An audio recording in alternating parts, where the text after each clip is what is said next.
The gentleman with me now is Bob Exler. Bob is a former NASA mission specialist. Bob, we're going to see some footage very shortly with sightings, what are allegedly UFOs. But from your point of view, what is the single most convincing piece of evidence that you've come across that convinces you that we have been visited? Well, I started out extremely skeptical about this whole thing. I thought this was just rubbish from the tabloids, but I was surprised to find thousands of U.S. government documents from intelligence agencies that tended to indicate that there was a little bit more to this than met the eye. So I went to seek guidance from the various highest levels of the United States intelligence community, and I was quite alarmed at what I was able to learn. The whiff of it, you can tell it is indeed organic. Very pungent odor.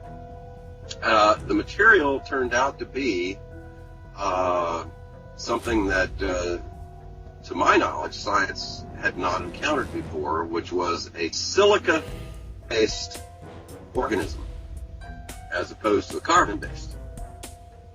Very, very intriguing. Wow. Later, through the investigation, we learned that these little creatures that were coming down here were, in fact, synthetic biological androids. Not the true intelligence behind whatever was interested in Ed and his life.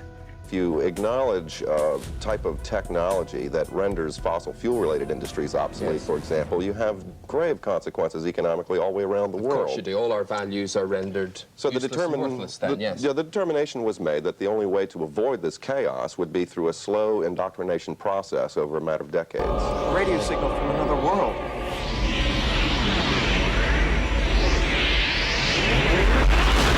Mr. President, our intelligence tells us the object is settled into a stationary orbit. Part of it is broken off into nearly 3 dozen other pieces, smaller than the whole sir, yet over 15 miles in width themselves. Where are they heading? They should be entering our atmosphere within the next 25 minutes.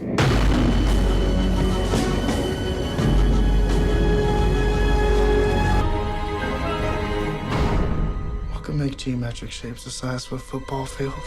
What kind of machine can bend a stalk of corn over without breaking it? Can't be by hand, it's too perfect. So the aliens can't read our minds. Oh. Every night this week. 4, 3, 2. Tell me about the owl. Doesn't look like a normal owl. There's no owl. It's not an owl.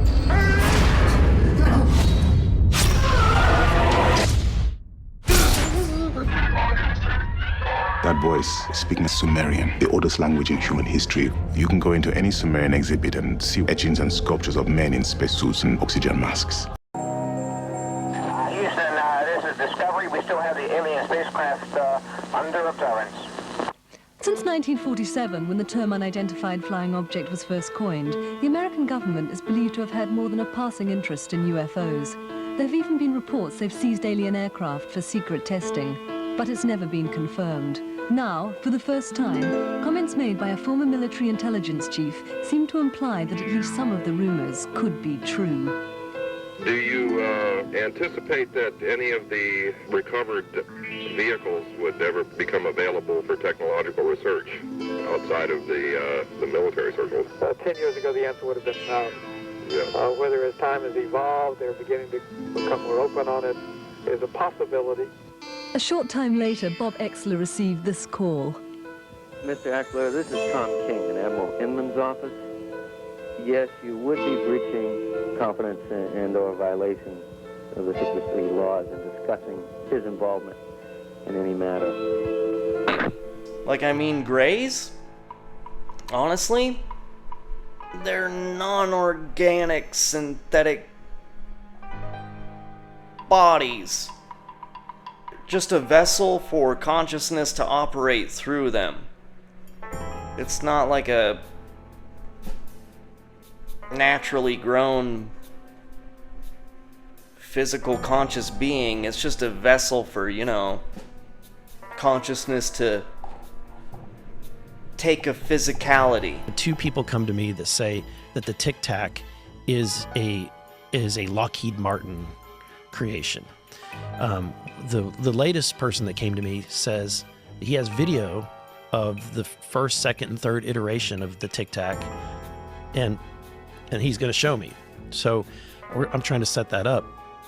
The way he describes it is that they had a prototype, they've made changes to it, they've made it more advanced, and then now it's in iteration number 3, which I did see a photo of, and it looks like pretty advanced military like craft, like a plane, but it's clearly human made. And David goes, "Oh yeah, that was, it had to be alien." I said, "Sir, with all due respect, that was how the Lockheed Skunk works." Really? That made the craft? Yeah, that was one of ours. And he is now. So because Fravor wouldn't say that now. Oh, he did say so recently. But in front of Congress, he says that. He's been told since then. He's corrected. So I said, no, that came out of the Lockheed Skunk Works. It's one of ours. You say that governments have not only known about aliens, but they have been monitoring UFOs for about 40 years. We're talking obviously the main government, Soviet Union, and specifically the USA. And they have been working with, studying, and meeting with, cooperating with alien beings. Now, Timothy, this is great science fiction. Well, I think I should point out that there have now been thousands of reports by highly qualified observers. And under the Freedom of Information Act, tens of thousands of documents have now been released by agencies such as the CIA, FBI, National Security Agency, Defense Intelligence Agency, the Atomic Energy Commission, and many others. All those agencies denied for decades any serious involvement in UFO research. And now they also admit that they are withholding many documents on UFOs in the interests of national security. Why?